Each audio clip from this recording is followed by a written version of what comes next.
जहां पर आपको व्यवहार करना ही है, वहां जो भी आपकी अपेक्षाएं उम्मीदें हैं वो स्पष्ट रूप से डिक्लेयर कर दीजिए, घोषित कर दीजिए बेशर्म होके।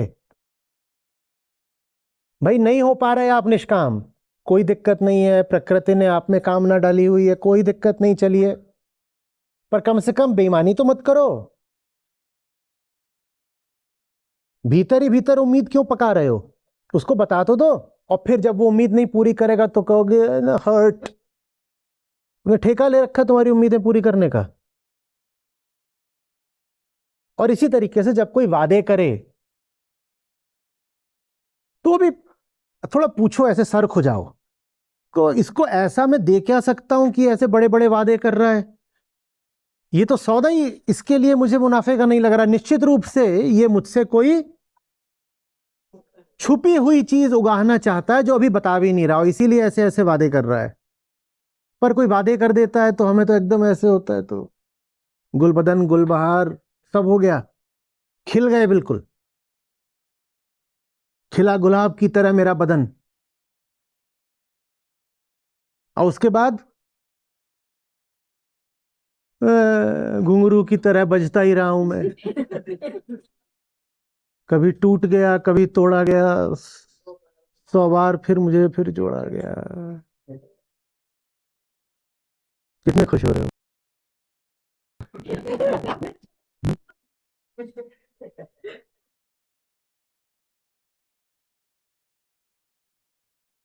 इसको थोड़ा सा आप एक अभ्यास के तौर पर ले सकते हैं, सरल काम होना सीखिए।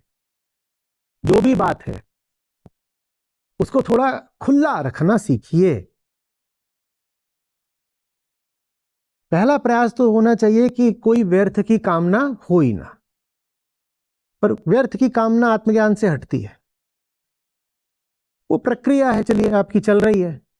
तब तक जो भी चीजें जो आपको चाहिए नहीं चाहिए वो सामने सामने ये है। और तैयार रहिए कि आप जो प्रपोजल दे रहे हैं वो अस्वीकार भी हो सकता है। अस्वीकार हो जाए तो फिर घाव मत ले लीजिए कि ही रिजेक्टेड माय प्रपोजल। अरे प्रपोजल ही तो था, आदेश थोड़ी था कि उसे मानना ही है, प्रस्ताव था ना। प्रस्ताव का तो मतलब ही होता है कि स्वीकार भी हो सकता है, अस्वीकार भी हो सकता है, तो अब रो किस लिए रहे हो? और बहुत तुम्हारा मन कर रहा है कि स्वीकार हो जाए, तो स्वीटन द डील, उसमें कुछ और बढ़िया सामग्री मिलाओ कि वो उसको मान ले, फिर तो व्यापार वाली बात चल रही है, कर लो। इतना ही कामना अगर, तो वो भी ठीक है, कम से कम बेईमानी नहीं कर रहे हो, जो भी है सामने बता दिया। ये छुपा छुपी मत खेला करो, और फिर छुपा छुपी में हर्ट हो जाए तो वो भी छुपा ही लिया करो, किसी को बताओ मत। कामना छुपी छुपी, और जब हर्ट हो जाती है